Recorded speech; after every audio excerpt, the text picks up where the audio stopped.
রূপা, পঞ্চম ভাগ দিয়ে সোনা, ষষ্ঠ ভাগ দিয়ে মাওয়ারিদ, সপ্তম ভাগ দিয়ে ইয়াকুত সৃষ্টি করলো। এরপর মহান আল্লাহ তাআলা তার নিজ কুদরতে পানি দ্বারা প্রথম আসমান, তামা দ্বারা দ্বিতীয় আসমান, লোহা দিয়ে তৃতীয় আসমান, রূপা দিয়ে চতুর্থ আসমান, স্বর্ণ দিয়ে পঞ্চম আসমান, মাওয়ারিদ দিয়ে ষষ্ঠ আসমান এবং ইয়াকুত দিয়ে সপ্তম আসমান সৃষ্টি করলেন।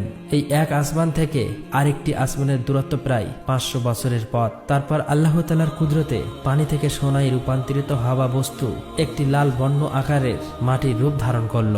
তখন আল্লাহ রাব্বুল আলামিন 4 ফেরেশতা হযরত জিবরাইল আলাইহিস সালাম, হযরত মিকাইল আলাইহিস সালাম, হযরত ইসরাফিল আলাইহিস সালাম, হযরত আজরাইল আলাইহিস সালাম ফেরেশতাকে 4 দিক থেকে টানতে বললেন।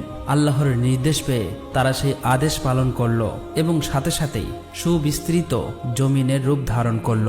অতঃপর আল্লাহ রাব্বুল আলামিন মাত্র 6 দিনে আসমান, জমিন, চন্দ্র, সূর্য, গ্রহ, তারা, এই বিশ্ব জগৎ সমূহের যা কিছু আছে সমস্ত কিছু সৃষ্টি করলেন। তারপর সহস্র বছর পর আল্লাহ রাব্বুল আলামিন ধোঁয়াবিহীন অগ্নি সৃষ্টি করে তা থেকে জিন জাতি সৃষ্টি করলেন।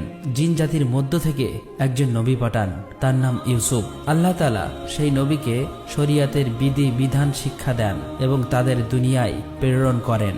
এভাবেই চলছিল জিনদের জীবন। কিন্তু বহু বছর পর আল্লাহর বিধিবিধান ভুলে সমস্ত জিনের দল পথভ্রষ্ট হয়ে পাপাচারে লিপ্ত হলো। তখন ইউসুফ নামের ওই জিন সকলের উদ্দেশ্যে বলল, হে সকল জিনের দল, তোমরা আল্লাহকে ভয় করো, পাপাচার থেকে ফিরে এসো। তোমরা কি ভুলে গেছো আল্লাহ এক, অদ্বিতীয়, আল্লাহ ছাড়া কোনো উপাস্য নেই? অতএব তোমরা তওবা করে সৎ পথে ফিরে এসো এবং আল্লাহর বিধিবিধান মেনে চলো। কিন্তু এই সকল জিনের দল তার কথা শুনল না, সকলেই মিলে তাকে হত্যা করলো। এদিকে সকল ফেরেশতারা বলতে লাগলো, হে আল্লাহ, জিনদের